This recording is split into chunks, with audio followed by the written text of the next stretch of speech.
Ayo berinvestasi akhirat, bangun rumahmu di surganya. Sempurnakanlah ibadah Anda dengan beramal jariah yang pahalanya tidak terputus hingga akhir kiamat dengan ikut berdonasi untuk pembangunan Masjid Agung Al-Akbar Kota Sorong. Bismillahirrahmanirrahim. Assalamualaikum warahmatullahi wabarakatuh. Alhamdulillahilladzi ahyana ba'dama amatana wa ilaihi nusur. Asyhadu an la ilaha illallah wa asyhadu anna Muhammadan abduhu wa rasul. Allahumma salli wa sallim ala Muhammad wa ala alihi wa ashabihi ajmain wa ba'd. Para alim ulama, para Pak Imam, tokoh-tokoh, dan Bapak dan Ibu sekalian, kaum muslimin saudaraku, pelaksana salat subuh yang sama-sama mengharapkan ridha dan pertolongan Allah Subhanahu wa taala. Akhir dari puasa kita sebagaimana kita ketahui bersama, Ramadan ini adalah takwa. Lalu bagaimana ciri orang bertakwa itu? Sifat-sifat orang bertakwa itu Allah sebutkan di antaranya adalah alladzina yunfiquna fis sarra'i wad dharra'i. Itu orang-orang yang menafkahkan hartanya baik dalam keadaan lapang maupun susah. Jadi Allah tidak mengatakan orang-orang yang dalam keadaan lapang saja, karena kalau orang lapang nanti orang yang kaya saya masuk surga. Tapi orang yang susah juga, dalam keadaan susah pun dia berinfak. Bapak dan Ibu sekalian berbahagia. Nah, kalau kita melihat dalam Islam, sedekah itu sendiri itu terbagi dua, wajib dan sunnah. Sedekah wajib itu adalah zakat. Dan zakat ini menjadi prioritas utama dalam Islam. Kalau kita lihat Bapak dan Ibu sekalian, Allah Subhanahu wa taala di dalam Al-Qur'an disebutkan zakat itu, infak dan sedekah di posisi 115 kurang lebih. Ayat yang Allah sebutkan berulang-ulang disinggung. Sementara solat itu hanya pada posisi 65 titik ayat. Dan haji itu hanya 10 ayat. Artinya, Bapak dan Ibu sekalian, perhatian Islam kepada kesolehan sosial itu pada posisi yang tidak bisa ditawar-tawar. Sampai di posisi 115 ayat Allah ulang-ulang terkait persoalan sedekah ini. Karena itu Bapak dan Ibu sekalian, kesolehan sosial ini hal yang sebetulnya menjadi perhatian kita bersama. Sehingga kalau Bapak dan Ibu sekalian di banyak hadis disebutkan, saya sebelum melanjutkan, kita lihat di rilisnya Basnas, itu Indonesia punya peluang zakat kita di posisi kurang lebih 370 triliun per tahun. Bapak bisa bayangkan, kalau ini benar dan bisa realisasi, maka bisa menghilangkan image negatif kepada umat Islam yang memang mayoritas kita di Indonesia ini pada posisi lemah ekonomi kita. Oleh karena itu Bapak dan Ibu sekalian, konsep dan konsideran ayat Al-Quran dalam surat At-Taubah itu disebutkan oleh Allah Subhanahu wa taala. Khudz min amwalihim sadaqatan tutahhiruhum wa tuzakkihim biha. Perintahnya itu Allah ambil, bukan minta. Jadi mestinya, makanya ini perlu disampaikan ke Badan Amil, kalau urus zakat jangan bikin diri peminta-minta, Pak. Karena itu pekerjaan yang luar biasa. Memang Amil itu disebutkan dalam Al-Quran. Dan kita yang mampu mengeluarkan zakat itu bukan karena kita punya, bukan karena kita mampu, bukan. Tapi memang bahwa dalam harta kita itu bukan milik kita. Di situ ada titipan Allah untuk duafa, fakir miskin, yatim piatu. Nah ini kalau kita makan, berbahaya. Maka kalau jadi Badan Amil itu memang harus rapi dan tegas, menyelaksanakan misi Allah. Bukan meminta-minta, karena ini perintah Allah. Ambil. Nah kalau di zaman Nabi saya sering sampaikan, itu Badan Amilnya turun. Pergi ke aghnia, orang-orang yang mampu, datang, kamu punya harta berapa? Hitung. Ini yang harus kamu keluarkan. Baru kemudian ini kalau terjadi, baru kita punya realisasi zakat kita itu bisa sampai maksimal. Tapi sementara kan baku malu hati, Pak. Amil malu hati, Masya Allah, kalau kita datang nanti kita dianggap ke sana mau atur-atur orang punya harta. Tidak, Pak. Itu karena kita sayang. Bayangkan, Pak, harta ya duafa, fakir miskin dalam harta kita, lalu tidak ada yang tegur dan ingatkan, itu berbahaya, Pak. Oleh karena itu, Bapak dan sekalian berbahagia,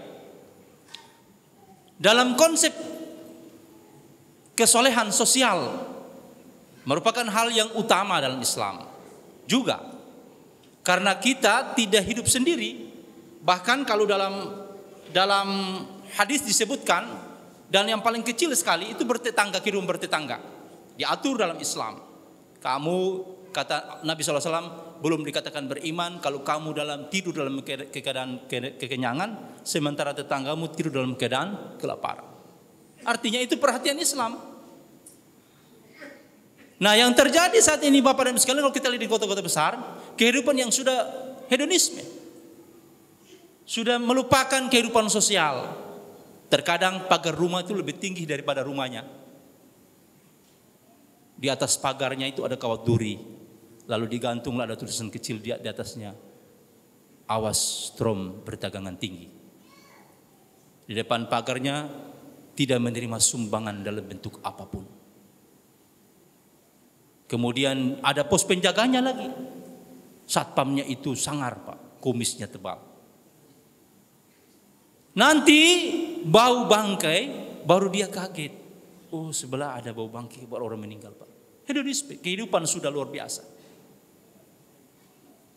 Maka terjadilah kemudian krisis. Karena terjadi perimbangan kehidupan yang jauh antara si kaya dan si miskin. Berputar ekonomi kepada orang kaya saja. Nah, kita terkadang Bapak sekalian ribut, Pak, ketika penetapan zakat fitrah saja, yang untuk diri, menyucikan diri kita, yang Allah perintahkan ambil itu untuk apa? Karena dalam harta kita itu pertama untuk mensucikan diri dan harta kita. Bapak sekalian berbahagia, penetapan zakat itu, zakat fitrah cuma 40.000, orang ribut, Pak. Wah, terlalu besar itu. Ada yang hitung-hitung lagi, saya ini makan kan cuma ini saja, ya bayar ikut mau, Pak. 40.000 setahun untuk sucikan diri masih hitung-hitung, Pak. Kalau beli pulsa, data dah hitung-hitung.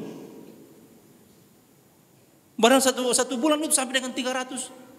Biasa saja, Pak sekalian. Beli rokok nggak hitung-hitung, yang setiap hari, Pak. Nah, kita, Pak sekalian, begitu juga sama, Pak. Bayar pajak bisa kita negosiasi, Pak. Bapak punya kendaraan, motor, mobil, bayar pajak sampai di Samsat. Aduh, Pak, mobil saya ini jarang pakai, hanya untuk ke keluarga. Mungkin nanti kalau ada kepentingan besar baru pakai, Pak. Kira-kira bisa kasih turun kah pajaknya? Bisa negosiasi begitu, Pak? Tidak bisa, Pak. Dan kalau kita bayar pajak, Pak, kita tidak didoakan, paling diucapkan terima kasih, Bapak telah membantu pembangunan negara, bangsa negara. Tapi kalau bayar zakat kan kita didoakan, keluarkan yang penyakit, kita didoakan lagi. Tapi itulah bagaimana keadaan umat ini. Masih banyak juga yang berhitung-hitung dengan Allah. Pakai rumus matematika. Ada orang kan pakai begitu, Pak. Rumus sedekah, ada yang katanya kalau keluarkan, kita punya uang 1 juta, keluarkan 250.000 atau 25.000. Berapa uang kita? Dikalikanlah 25 itu kali. Tidak, Pak. Kalau kita punya uang 1 juta, keluarkan 100.000, kita punya tinggal berapa? Tinggal 900.000. Karena yang 100.000 memang bukan milik kita. Itu milik orang yang berhak menerima itu, Pak. Maka jangan ditahan-tahan. Sedekah zakat kita jangan ditahan-tahan. Kalau kita punya, Masya Allah. Dan yang berikutnya, Pak sekalian, kenapa harus Allah sebutkan amil dalam Al-Quran? Karena itu memang dia punya tugas, Pak. Jangan lagi kita atur-atur lagi, Pak. Terkadang kan orang-orang kaya ini, aghnia ini, mau atur sendiri zakatnya. Caranya juga salah. Menghina orang-orang miskin. Kumpulah orang, kemudian antri, baru dibagi-bagi. Maka kita dapat gila banyak orang yang antri itu, ada yang sampai baku desak-desakan, semaput pingsan. Ada yang pernah berapa tahun yang lalu itu sampai meninggal. Mereka sekesian sudah dalam keadaan hidupnya papa, kita hinakan lagi. Percayakan kepada Amil, karena pada Amil sudah punya data, nanti dia yang kumpulkan dan dia yang bagi. Dia tahu di mana pos orang-orang yang berhak menerima, Pak. Karena kalau kita pakai nomor antri itu bisa saya keliru, Pak. Di beberapa kesempatan kita pernah juga lihat begitu, ada orang yang datang antri BLT, itunya Masya Allah dengan mobil mewah, datang terima zakat dengan emas di tangan yang banyak. Nah, ini persoalan umat. Padahal banyak orang yang lebih layak daripada itu. Nah, ini yang tahu itu adalah Badan Amil. Maka itulah Allah sebutkan dalam Al-Quran. Bapak dan Ibu yang sama-sama dimuliakan Allah Ta'ala, potensi zakat kita ini kalau dikelola secara maksimal, dipastikanlah kehidupan orang-orang Islam, saudara-saudara kita ini akan lebih baik. Dan dimulai dari mana? Dari masjid. Masjid memang harus punya data konkret. Dan cenderung kita kan kalau bagi mau habis, kasih beras, kasih sembako, itu barang akan habis, Pak. Apalagi dari kalau itu infak dan sedekah kita saya, tapi kalau ada yang wajib zakat fitrah, zakat mal, itu jangan dibagi-bagi, bagusnya. Ada prioritas dan mulai dari jamaah. Itulah manfaat pendataan jamaah. Kita tahu mana jamaah yang layak kita bantu tahun ini pengembangan ekonominya. Kita punya uang 100 juta, tapi kalau kita bagi 100 ribu, memang dapatnya banyak orang akan dapat, tapi dia akan habis saat itu. Tapi kalau kita punya 100 juta, kita lihat jamaah, mana yang layak jamaah untuk dibantu ekonominya. 5-10 orang kita bantu, itu jadi lebih baik untuk merubah statusnya. Dari status dia mustahik menjadi muzaki. Yang dulunya dia hanya siap menerima, dia akan menjadi pemberi di tahun berikut. Hilanglah nama 10 orang dari daftar nama mustahik. Jangan tahun ini ada namanya, tahun depan ada lagi, bertambah lagi, bahkan karena sudah ada tambah anaknya nyalu lagi. Nanti tahun depan masih lagi bertambah. Artinya kita akan berjalan di situ saja, Pak. Tidak ada perubahan dalam pengelolaan itu. Bapak dan Ibu yang sama-sama dimuliakan Allah SWT. Nah, kalau kita lihat dengar 370 triliun dari pengelolaan zakat itu, lalu kemudian ini bisa wujud dalam kehidupan bangsa ini, maka betapa banyak negara ini telah diuntungkan, Pak. Cuma kan kita punya regulasi, Pak. Aturan tentang zakat ini hanya mengikat pengelola saja, Badan Amil yang diikat, tapi yang mengeluarkan tidak. Padahal Sayyidina Umar pernah mengancam, siapa yang di zaman Nabi dia keluarkan zakat 1 ekor sapi bersama talinya, lalu dia tahun ini di zamanku dia tinggalkan itu, maka saya akan perangi. Artinya mestinya regulasi itu mengikat juga para, sebagaimana pajak. Pajak itu tidak mengikat saja pengelola pajak, tapi juga mengikat pelaku pajak. Terlambat pajak didenda, bayar pajak. Tapi kalau kita zakat, dirasa biasa. Akhirnya perintah yang seharusnya mengantar kita kepada perbaikan rohania justru jadi biasa-biasa saja. Bapak sekalian yang sama-sama mengharapkan ridha dan berdoa Allah Subhanahu wa taala. Oleh karena itu, sebagai umat Islam yang kita sama-sama dia gembleng dalam Ramadan, dan goal yang terakhir, tujuan yang terakhir, bagaimana penguatan ketakwaan kepada Allah adalah berinfak dan bersedekah. Kalau sholat kita sudah benar, alhamdulillah. Kalau kita punya tilawah Al-Quran sudah sampai target, sudah biasa, sudah terbiasa. Tapi sekarang bagaimana kepedulian sosial kita, infak dan sedekah kita, Pak. Dan yang paling sulit memang dalam keadaan susah. Banyak orang bisa berinfak dalam keadaan mampu, tapi sedikit orang yang bisa berinfak dalam keadaan susah, Pak. Dalam keadaan yang tidak empunya, tidak memiliki. Maka kita berlatih dalam Ramadan ini bagaimana kebiasaan-kebiasaan baik itu terus mengalir, Pak. Dan perhatian kita dengan zakat ini sesuatu yang serius, Pak. Oleh karena itu diimbau setiap malam, bahkan dari mimbar ini, yang mau berzakat segera berzakat. Kenapa?